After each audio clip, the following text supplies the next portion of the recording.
71 years old, my straw man account's probably worth several million, if not maybe $1 billion. So when I signed that promissory note at the bank for $100,000, and they presented it to the Federal Reserve for payment, and the Federal Reserve sent back the bank the $100,000 plus a credit for $900,000 that they can loan out to other people at the same time. That's called fractionalized banking, by the way, if you haven't heard it before. Anyway, they paid that loan off out of my straw man account, okay? So I actually paid for that house through my straw man account when the promissory note was presented to the Federal Reserve. It's been paid for. So they knew that it was yours because you have an account in Puerto Rico or wherever, and they went there and said this person needs $100,000, and they paid the loan off.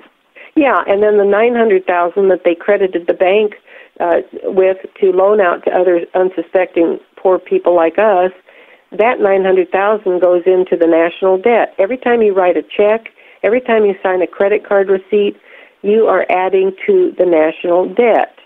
So how I operate in my bank account is when my money comes in every month, I draw out everything from an ATM that I'm going to need to pay my rent, my utilities, and some for groceries and any other bills that I have, and I send postal money orders.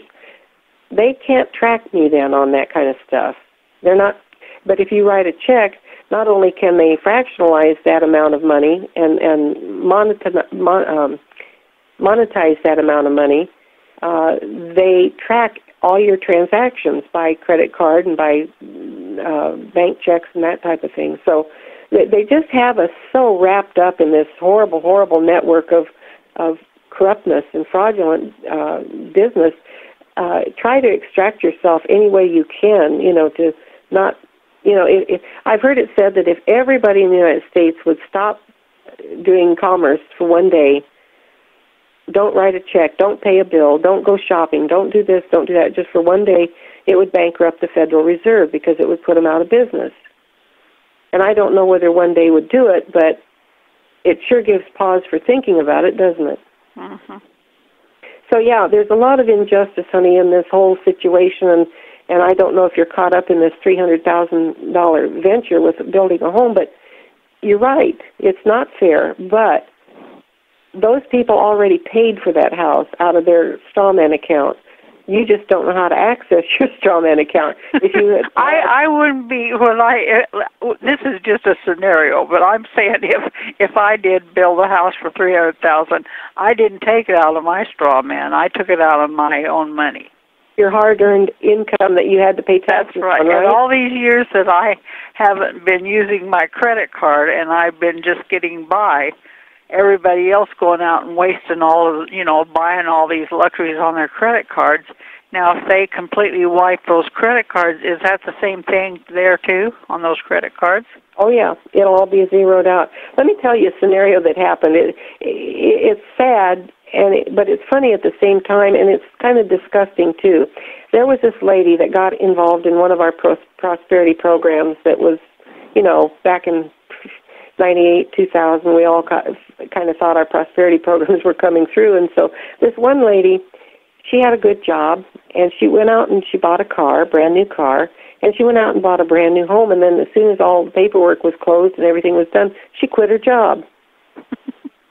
She was absolutely positive. Now, this was early on. This was in the early 2000s or even in the late 1990s that she did this. And so that's how people have been. They haven't been really thinking very much about this thing. She went to jail because she couldn't pay her bills. She quit her job, she bought all this new stuff, and so she went to jail. But that's how this prospective prosperity has been affecting some people that don't have a very good thinking system in their brain. They're doing stupid things, and what I'm trying to tell people, including my own phone family, please pay your bills. Please carry on with life as you know it right now. Yes, dream about all the wonderful things you're going to be doing when this beautiful gift from God is coming through, but don't get crazy and just sit on your butt and wait for it to happen. You have got to be paying your bills and creating a situation that you're taking care of the things that you need to take care of, because we don't know when this is going to happen. It could be another, God, I hate to even put this out, but it could be another year or maybe more. And we certainly hope not. I mean, you know, a lot of us have been shaking our fist at God and say, you better get down here and experience this stuff, because there's a lot of people that, you know, they're going begging and hanging on by their toenails or their fingernails. A lot of people have really gotten angry, you know, about this. And the people that are trying to get it done, get this thing done now.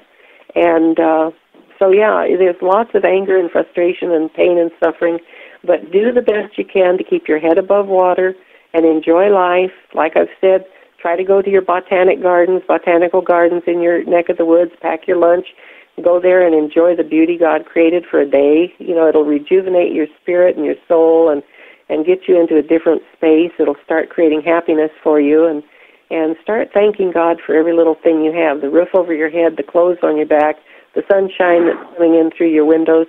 Start putting something good into your life rather than starting to always think about all this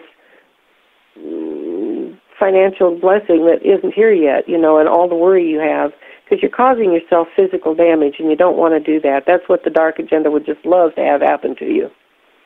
I have just one more question. I just like to see your opinion of this. You know, when they say that after all of this happens, we'll have enough money that there won't be any poor people. They'll all be, everybody will have money. Do you believe that? On one hand, yes, and on the other hand, no. I think that there will be sectors of society that are going to need help, whether it be in our country or Africa, Nigeria, India. You know, I mean, gosh darn, there's just so much poverty all over the world. But I have heard, on the other hand, that there aren't going to be any pockets of poverty, that everybody will be able to live a beautiful life and that kind of thing. I think that may be down the road a piece. I think there's going to be a period of adjustment, and we are going to get this blessing, and we're going to be able to prove our heart. I get kind of irritated when I hear people say, oh, I've been to a dealer, an auto dealer, and I've told them that I'm going to be coming into some big money, and I'm going to come in and buy 4 new cars, and what kind of a deal can you cut me?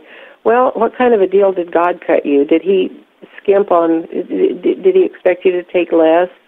My feeling is, you know, while we're poor, we have to watch out for the good deals and protect ourselves and get as much as we can for our dollar. But, and we do know the auto dealers and some other business dealers and so forth take advantage of situations in a lot of ways. So right now, yeah, that's a way of life. But folks, once you are blessed with this wonderful blessing from God himself, you've been chosen to have this blessing.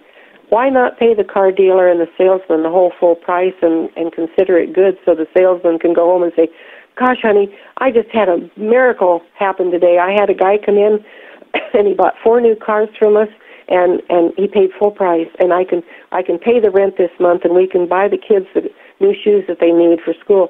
How about that? What would that do for your heart space? Well, the only reason that I'm wondering is because I even believe, you know, in the Bible, I mean, they talk about that we'll all, you know, we're always supposed to be helping the poor, so I figure there always will be. And 50 years ago, when I first got out of school, I worked for the welfare office, and I can almost bet you money that I can walk in the office where I worked, and I will see people there.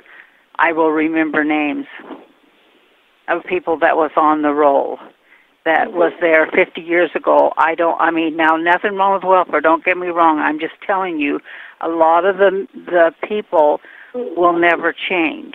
And that's what I'm wondering, even if we gave them an abundance of money. So that's the only question. Is in my mind, I can't imagine that there will ever be a life where there won't be, and maybe I'm using the words poor. I don't mean, you know, because there's nothing wrong with being poor. I'm poor. You know, do you know what I'm saying? Absolutely, honey. Yeah, we confuse the word poor with broke. Yes, I mean, I just don't know what word, but you know what word I'm using. Yeah. That's where it bothers me when they say everybody will be, you know, like abundant. And so I just don't know if they'll be able to handle it. That's what I'm saying. Maybe they won't want to be that way. Some of them don't want to change. Yeah, that's very true. Now, here's another scenario to consider. Let's just say that somebody is in one of the prosperity programs and they're one of those people that have been poor or broke all their life and they don't know how to handle money. There's a lot of people all worldwide that don't have a clue how to operate even in the system we've got. But, you know, the dark agenda has done this by design. They have wanted to get people compromised and broke and poor and keep them that way because they can be controlled a lot easier if they're poor and broke. Oh, and yes. The system has designed for us to be in that condition, okay? Once this comes through and we start living under our Constitution and we have freedom and so forth, those of us that are going to have a lot of money, we're going to be helping those people to learn how to handle money. We're going to be creating jobs for them.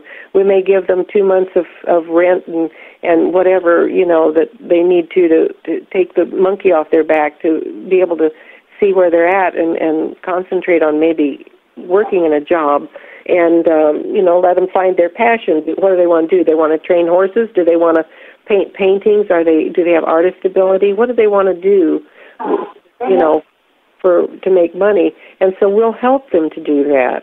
So we're going to be working, those of us that are blessed, we're going to be working to help the people to get out of the hole that they've been put into for their lives up till now. I mean, this change, honey, is worldwide. It's going to be such a change. It's never happened, as far as we know, in humanity before. And to see this blessing come through, and the whole world is changing. I mean, there's a consciousness shift, and it started in October, and then look at all the people. I don't know if all of you got the news over the media of all these secret Santa Clauses that paid off layaways for people that couldn't afford it. And the most poignant one that they showed on my TV out in California was there was a lady getting ready to walk in one of the big stores like Kmart or Walmart to get her deposit back or to let her layaway go, rather, because she couldn't afford to pay their layaway off for the toys and clothes that she bought for her children. She got in there, and they told her, well, your layaway's been paid off, and she just broke down crying. How beautiful is that? There's been a change of consciousness. I have a friend that's in Denver. He's a single gentleman. He and I have been friends for years. We've never met, but I love him dearly, and he loves me too, and we're just friends. There's nothing there other than that. But he went to Thanksgiving dinner in a restaurant on Thanksgiving Day, and he was sitting by himself, and he, you know, he motioned the waiter that he wanted to pay his bill, and the waiter came over and said, oh, but your dinner has been paid for by the people that were at this table over here, but they're gone now. So he never got a chance to see them or thank them or anything. But that's the kind of heart space that is coming into this world right now. It's a consciousness shift. And people are starting to care about other people. So look for these things. These are beautiful, beautiful things. And there's going to be, the goodness in people is starting to come out.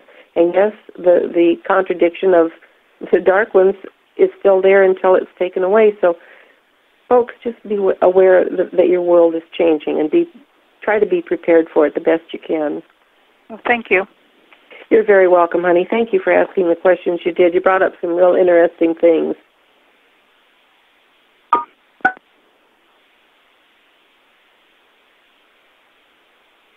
Carol, may I ask another question? Is that okay, Lynn? Sure. Hi, Lynn. Thank you so much. In regard to the prosperity packages that you were just referring to, and you did a great job on that, thank you. It really enlightened me. Is it possible that any of us would be part of those packages unbeknownst to ourselves? Probably not. Probably not. If you didn't get involved in a prosperity program voluntarily, you might be able to.